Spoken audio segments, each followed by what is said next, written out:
chrétien veut tout, mais il ne prie pas.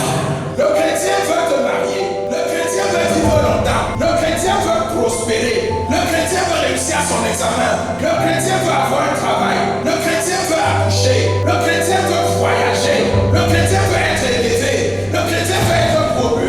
Le chrétien veut marcher sur l'eau. Il veut manifester les dons spirituels. Le chrétien veut tout, mais il ne fait rien. Le chrétien veut tout, mais il ne fait rien.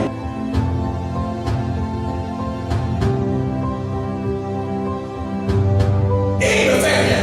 Tu vas te limiter à vouloir, mais tu seras toujours frustré. Tu vas te limiter à vouloir, mais tu ne verras aucun résultat. Parce que sans une vie de prière systématique, sans une vie de prière disciplinée, sans une vie de prière forte, tu ne peux atteindre aucun résultat. Tu vas venir à l'église pour que le pasteur prie pour toi.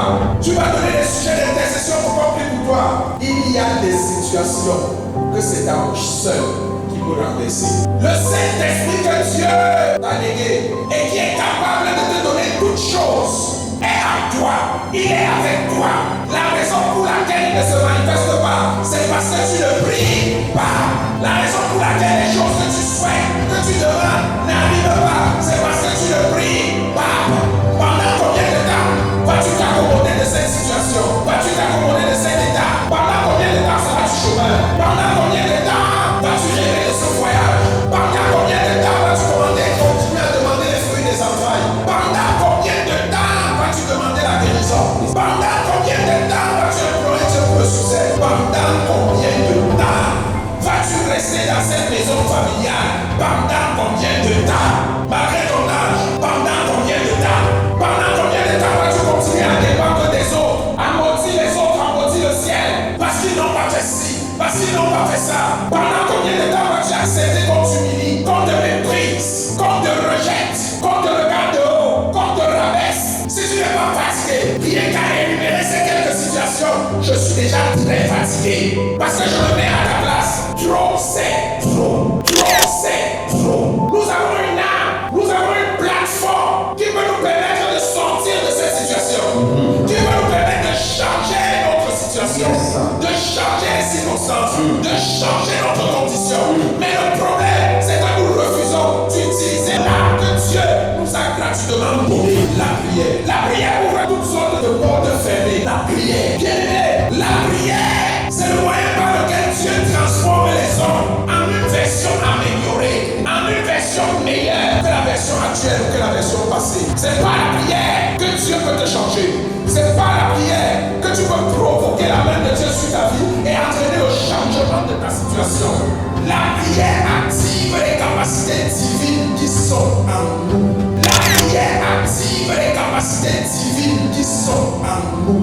En d'autres termes, la prière fait de toi un Dieu. Combien de personnes ici arrivent à prier 15 minutes? Combien arrivent à prier 30 minutes? Combien arrivent à prier 1 heure? Combien arrivent à prendre le temps de prier 2 heures? La prière est une plateforme précieuse qui nous a été ouverte par Dieu pour communiquer avec Dieu. Le principal moyen de communication avec Dieu, c'est pas la prière. La prière est un moyen d'intercession. C'est un moyen d'intercession. Par la prière, tu peux prier pour que la situation de quelqu'un change. Tu peux prier pour que la destinée de tes enfants soit améliorée. Par la prière, tu as le pouvoir de créer. Par la prière, tu peux appeler à l'existence des choses qui n'existent pas. Par la prière, tu as une arme de combat contre les œuvres des ténèbres, contre l'obscurité qui nous environne, contre les plans du diable. Tu as la possibilité de repousser l'ennemi dans ses derniers retranchements. Tu as la possibilité, par la prière, d'empêcher que les plans de l'ennemi ne se manifestent dans ta vie. Par la